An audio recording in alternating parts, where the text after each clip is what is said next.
Okay, we are live. Welcome, guys, to week 5 of summer reading. As usual, we're just going to take this next half hour to discuss the chapter together as we're reading through Confronting Christianity by Rebecca McLaughlin. And so each week is a different question, and we've had a lot of fun discussing these different questions. And this week she tackles a very interesting one, which is, doesn't religion cause violence? So there is a lot to discuss in this chapter. This one, I think, was one of the longer chapters so far. So I want us to go ahead and jump right in. And I'm glad we have Mr. Matt Warren here with us, because there's a lot of history involved. And so, Indeed. He's going to be, I think, really helpful for us. But yes, so the way she begins the chapter is by talking about this claim from British philosopher Bertrand Russell. I don't know. I'm just going to call him Russell. Yeah, Russell. Bertram. Bertrand. Probably. Bertram. Russell. And he makes his claim that religion prevents us from removing the fundamental causes of war. And he calls religion like a dragon that needs to be slayed because of how it has caused so much violence and war and bloodshed over history. So she begins with this claim. And then what she does is she goes into different accounts throughout history of acts of violence done in the name of God or in the name of religion, and kind of gives us some context and explanation for it. And so first she starts with the Crusades, which I think if you've been a Christian for long, or if you've been in a history class, you've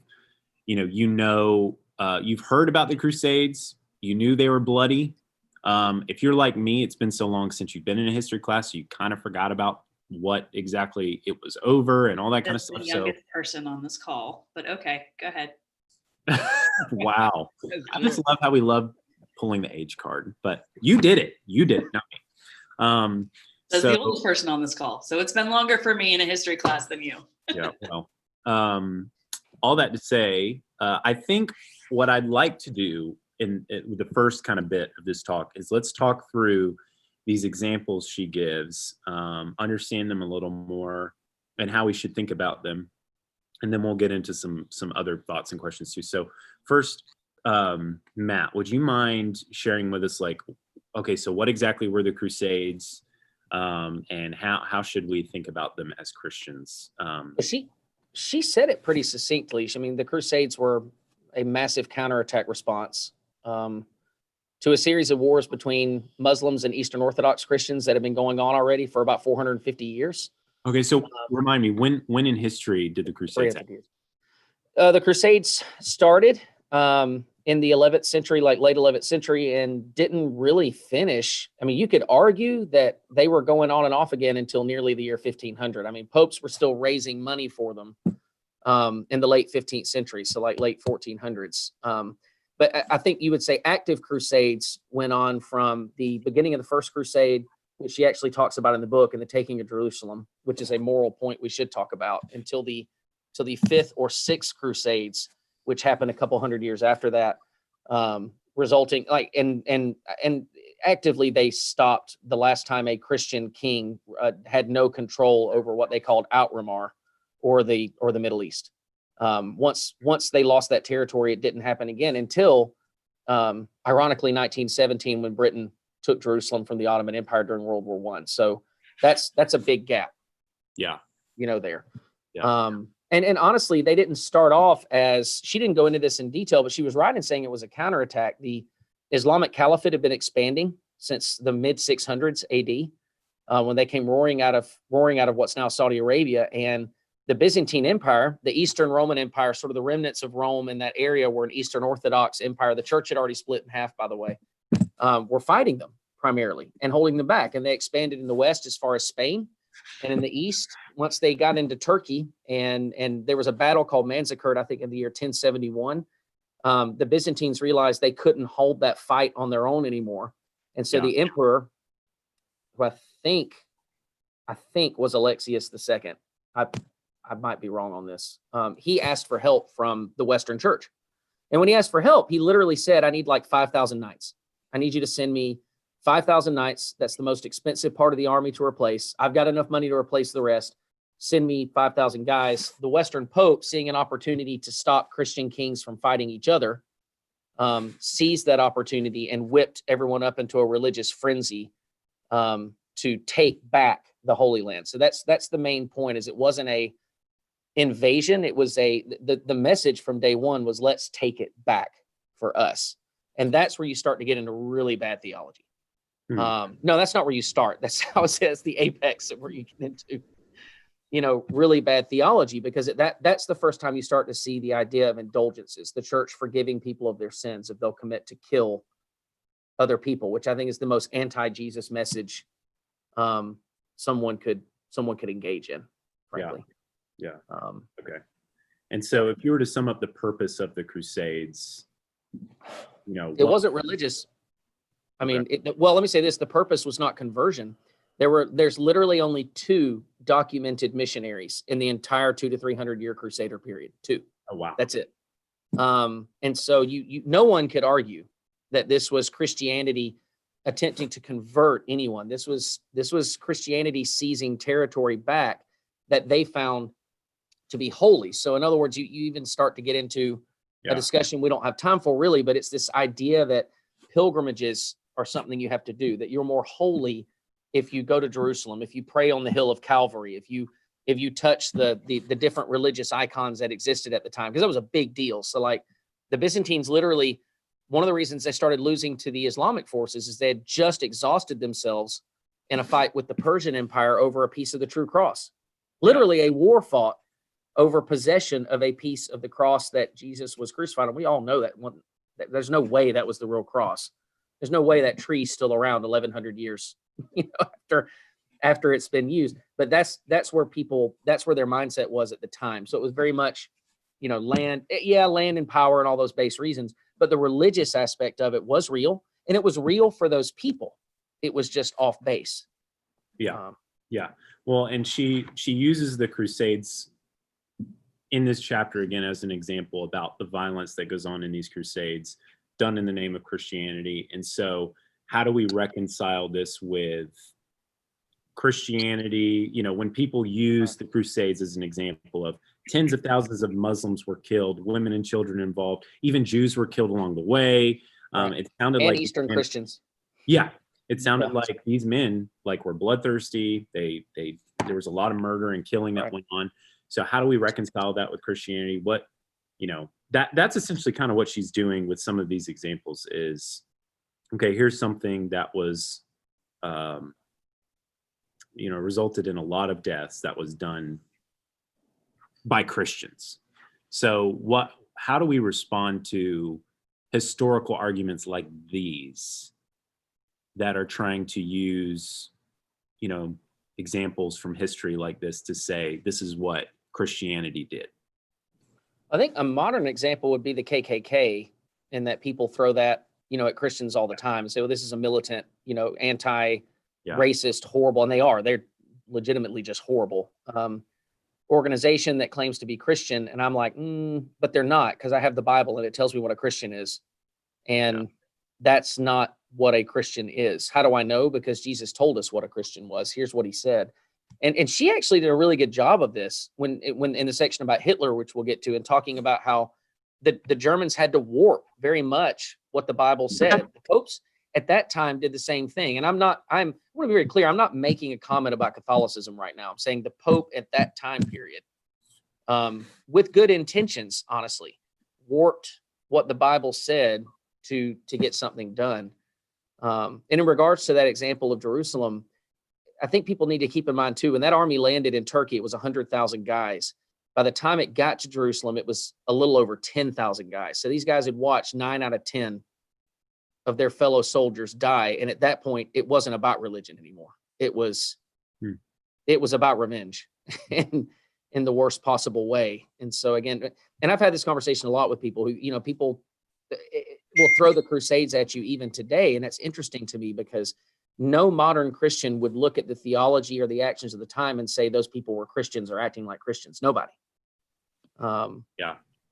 So it's almost a weak example. Let me, so we actually have someone about to join us. This is the other Matt. So I'm going to go ahead and bring him in the combo. Ooh, what a treat. He's here. Hurrah. He's so still. Yeah. Lane, you know what's funny is I don't think they can see his phone. Oh, okay. Oh, they can't? Yeah, Just believe me, he's sitting super very still. Like this. Yeah. Anyways, well, while he's figuring out his video stuff. Okay, well, what about anything else we want to talk about from the Crusades at all that you guys maybe didn't know or you learned or? Well, go ahead, Amy. Are you sure? I just appreciate on 78 where she talked about how in some ways the Crusades was also related back to some Old Testament stories about where the people were called to go in and slaughter everyone. Right. And obviously those stories don't sit well with us in any way. Yeah. And I love her very next phrase where she says the New Testament shifts the paradigm.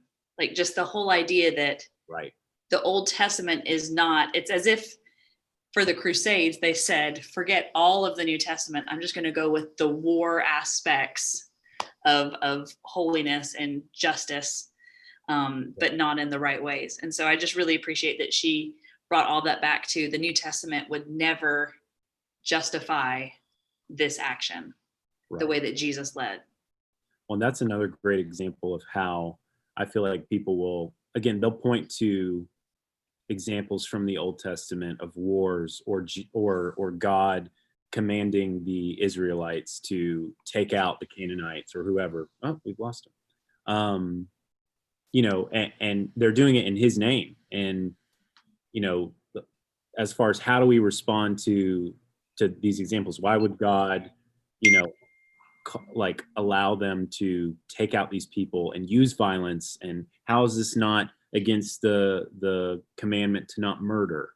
I know this is also a very common question. Does anyone want to attempt to add their input?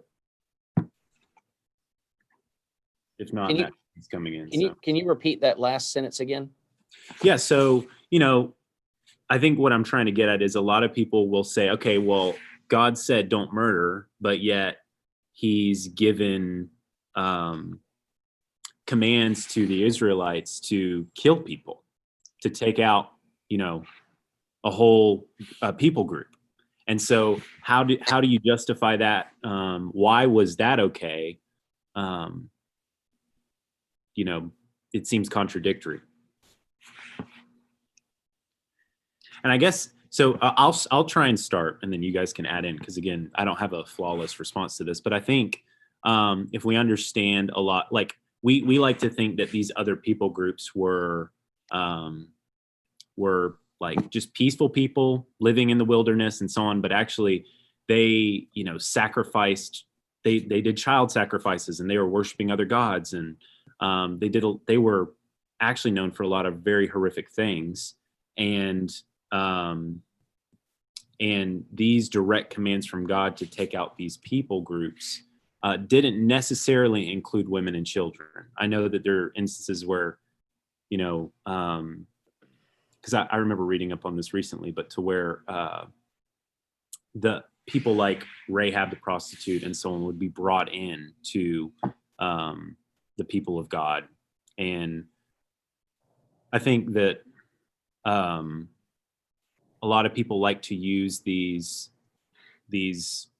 instances where God tells his people that they can wipe out and kill these people as justification for why Christianity can be used to conquer nations and so on. But, you know, that's out of context, and we're not given those type of commands from God like they were in the Old Testament, like God's people were. You know, it's classic misinterpretation or classic, you know, faulty hermeneutic or whatever to say that something is descriptive is actually prescriptive. Oh, the Bible uses this to kind of talk about this thing. Now, means this is exactly what you should do. That's not the case, right? Especially in a lot of those stories, God's protecting his nation, the people of Israel, right? That's going to be the very foundation of the church. And so anyway, people do that all the time with scripture. Obviously, this had massive and horrible consequences, but you just see it in a lot of different ways. And so for me, when I read about this, we see something so beautiful and pure and precious. And of course, humans are going to find a way to take it, pervert it in the sense of leveraging it for power, control, influence, and be able to have an ideology that supports it. It's truly sad, but I'm not surprised by it, because again, these are broken, sinful people. And not to mention, some of these people just took the title of Christians. Were they actually believers? Who knows? You know what I mean? So there's so many different components to it, but yeah, I think that was something that stuck out a lot to me. That's a really good point. Thank you. You have a lot of good points too. Thank you. All right. Well, we can move on from the Crusades unless anyone else wants to add anything about the Old Testament.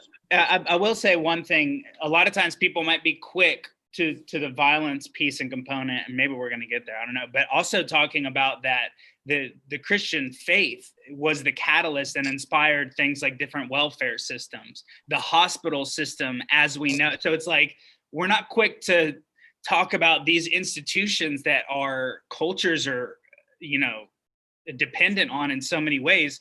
We're just naturally going to go to what is broken. So also historically, just remembering where the church, right.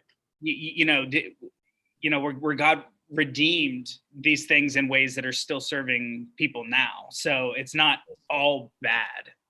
Right. No, that's absolutely correct. And to Lane's point, I don't want to get ahead because we'll talk a lot. Hitler was the best example she gave of a lot of this, but I think Christianity being a grassroots movement, what the Hospitallers are doing in that time period, what other groups are doing in that time period, the humanitarian efforts, these concepts that grow out of Christianity. I mean, even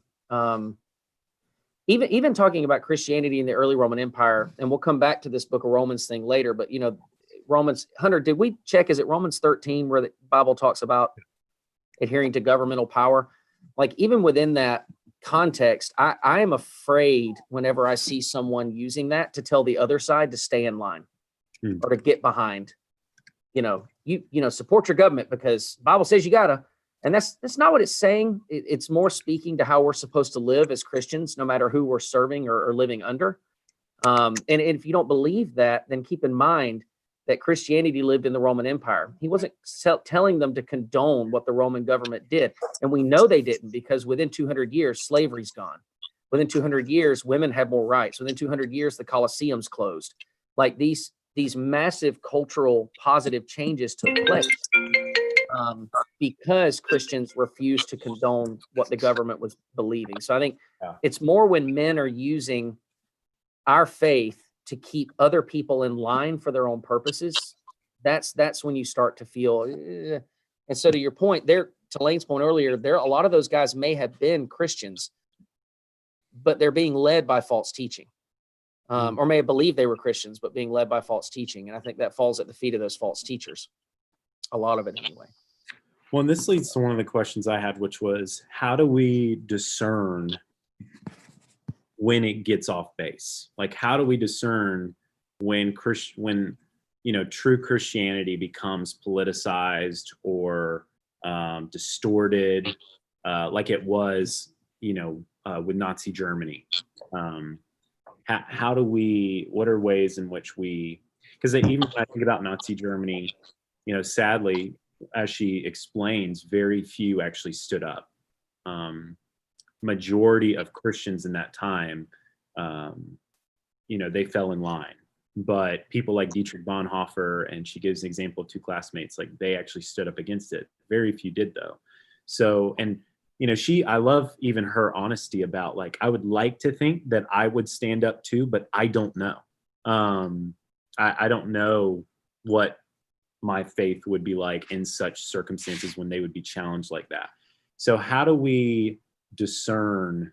Because I even think about today with the American gospel, the American Christianity. How do we discern when it's distorted, when it's off base, and not? Hunter, yeah, I think it's a great question. I think thanks for letting me join while driving. Please don't do so. Yeah, that was dangerous. I wouldn't have done that if I knew. I'm kidding. Yeah.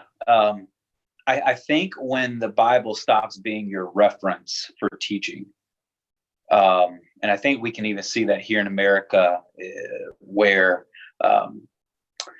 preachers become more ralliers for political issues rather than someone to celebrate Jesus, or we begin to make Jesus Jesus fits our view of something. And without getting too political on here, I think we know what we're saying. Jesus fits the right more than he does the left, or vice versa. Jesus fits the left more than he does the right. And we avoid coming in and reading and studying through the context of the scriptures we're teaching or the church is teaching, and it becomes about a rally cry for an opinion or a view, in order that people who think alike, who look alike, can agree on the same thing. You make a good point about, like, this is why we need to know our Bibles. Mm-hmm. Because then you can have guys who use scripture out of context. Like Matt, we were talking about with Romans 13, like, you need to fall in line and listen to authority. This is given to me by God. Like, this is why we need to know the Bible. We need to know it in context. So, as I hear you speak, that's what I think about, is just like, this is why biblical illiteracy is so dangerous, because teachers, pastors, leaders, they can easily lead people astray because they don't know. And if you stand up in a suit with a Bible in your hand, already there's an ethos to that, to where people respect you and they assume that and so you can lead people astray very easily if we don't know what they're talking about. And so this is why it's important for our own personal discipleship to know the Bible.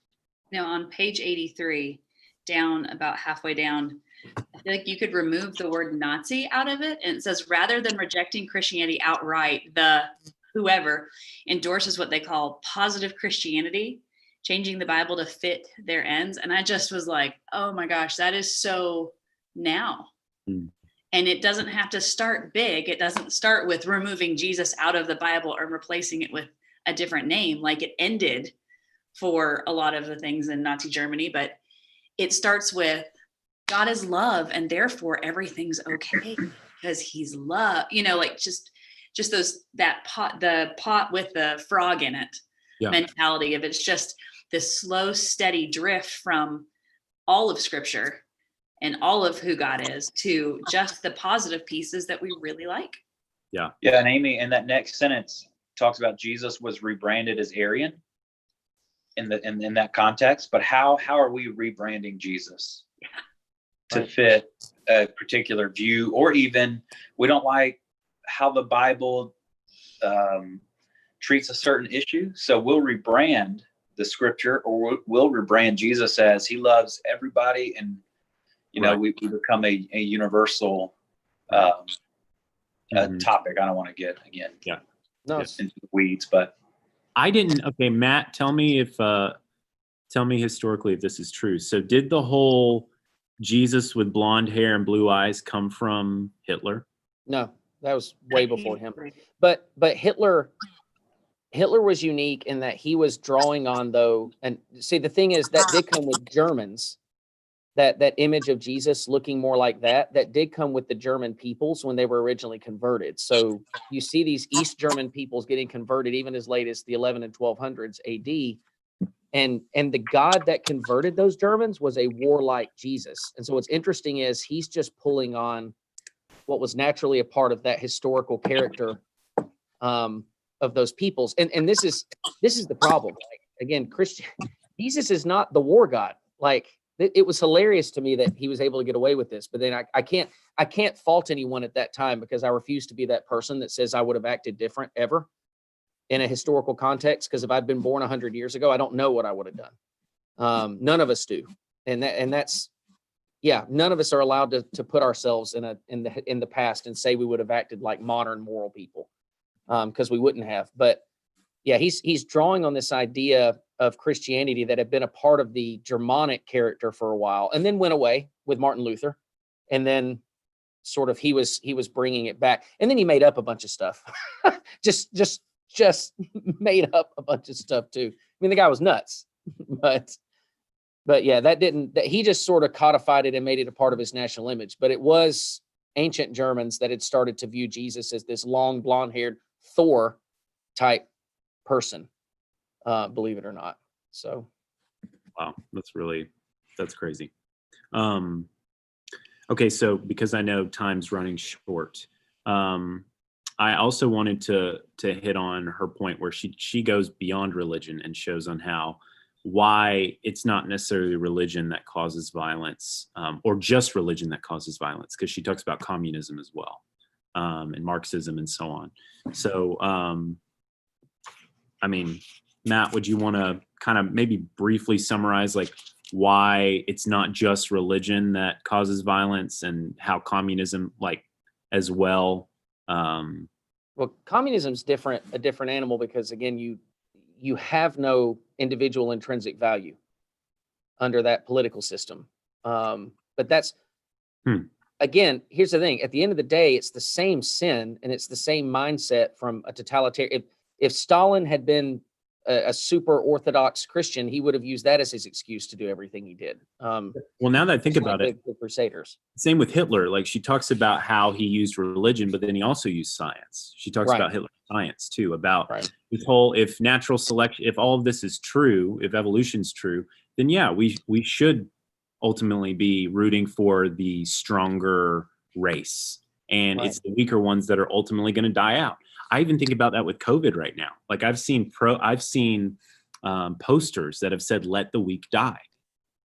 And that just goes to speak to their ideology. Are you serious? Yes. Yeah. There was a protest in Nashville, and there was literally a poster that said, "Let them die." You know, they're going to die off anyways. So all that to say, that speaks to where science can lead us, which is why this whole question, this whole debate that we're talking about right now can only be had because of the morality that Christianity actually gives us. Like, that's what I find so ironic about, the Crusades and so on, is she says that the ethical standards by which we judge the Crusades and stuff like this is only because we're using the same ethics that are given to us by Christianity. Right. So that's what that is so interesting here, is that, even the science wasn't, she says a quote here about how science wasn't meant to give us morality or something like that. Science is designed to give us morals, because again, ultimately that understanding of humanity leads to an ideology like Hitler's. Let the weak die. Which is heavy, and I think few people would actually say, but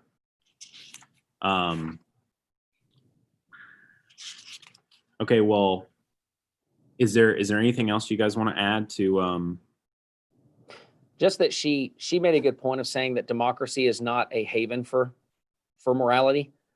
And I think what's interesting is, to her point, the totalitarianism of the majority can be just as dangerous as that of a king. And she gave all kinds of like phenomenal historical examples, from Plato to Athens to other areas. But I think sometimes the problem is we assume because we live in it, that the form of government we have is the best and most moral and most free and all that jazz. And a lot of ways it is, but I think we forget that without what Christianity gives us, that's not really protected. And that, democracy can become a horrible form of government to live in when we think that getting the majority means we immediately have to impose our will on the minority, which frankly, I see from both sides a lot now. And so I think there's a danger in forgetting that our faith is supposed to come first in how we view things, or that we're supposed to use our faith to get what we want politically. The danger in that is that even in a democracy, you then just become a tyrant every time you have 51%. To the other 49. And I see that a lot now, in that there seems to be a lot of desire on both sides to impose our will on the people that don't agree with us. And both sides are using Christianity to do that. So as their impetus for doing that. And so I thought she did a good job of just reminding us that we can't just feel safe in our modern bubble. That we do still need to live like Christ and be that example. And that's the way to grow the faith. And that's something she points out through the whole chapter, is that if you want to see Christianity fail, try growing it through any other means but grassroots living on mission and missions, and it will fail. And every example, Crusades is the best example, but there are tons of examples of this. The faith fails in that regard to grow. So that's really good. Do we want to hit on the deeper problem? So I know at the end, she kind of hits on like, okay, so then why the Crusades? Why did people do this stuff in the name of Christianity and God? And she hits on two main problems here. And the first is that we can't assume that everyone who identifies as a Christian authentically is one. So like when people use the example of Hitler being a Christian and using Christianity to do what he wanted. I mean, we know that's a horrible example. And so that's assuming that just because someone claims that they're a Christian, they actually are one. And then the second example she gives is the Bible teaches to expect moral failure from Christians, which I thought was surprising as an answer. I didn't think that was going to be one of her responses, was actually to not expect Christians to be perfect, which, I mean, we know that to be true, but that was a part of the deeper problem with all of this. Yeah, Hunter, that first point, assuming everyone who identifies as a Christian is authentically one, I think in our area here in the South, another term we use is nominal Christian. So people who identify as Christian because grandma went to church, parents went to church, I went to church growing up, but never really either had a conversion experience or have never, this is not a Bible, but pretend it is, never, dove deep into study of context of scripture and just reading the scriptures to really let it speak to you in prayer life, letting the Holy Spirit work in your life. And I think that is something here in the South that's very real. We have a lot of nominal Christians and people that call themselves Christians, and not similar to Hitler, but in a way, how do we know that Hitler wasn't a Christian? Well, his actions did not meet what the Bible would say a believer of Jesus Christ is. And that's the same with a nominal Christian, is do the actions actually speak the same as how they're living? Right. Yeah, you know a tree by its fruits, as Jesus said. Mm-hmm. Yeah, when I'm thinking of a barometer or like a litmus of what is distinctly Christian and what is not, and as a church, we're going to collectively move into the Sermon on the Mount, and that is I'm just in my mind, I'm just thinking about Jesus's teachings. And so if you want to know if something is off or is in alignment, it's probably going to sound very foreign to what we would understand in a worldly sense of power and of influence and of purpose, because it completely flips it. And again, I mean, Matt Warren touched on it. People were looking for this militant. It's the same deal, when Jesus came on the scene. Their expectations of a Messiah were completely off. And so our expectations of worldly power are going to be greatly disappointed by a biblical paradigm, because it's actually, in a lot of ways, going to be completely flipped on its head. And so I just think spending time and just circling back to the Sermon on the Mount, I mean, every month, as far as I'm concerned, is like super helpful. And again, just kind of, I think, realigns our perspectives to what it means to follow Christ and the cost that's associated with it. That's good. Before we we end. If anyone watching has questions and stuff, feel free to add those in the comments and we can discuss them. But I figured we'd end by, I'm curious about y'all's thoughts on how she ended the chapter. So she talks about the central violence of the Christian faith. She uses Christ as an example.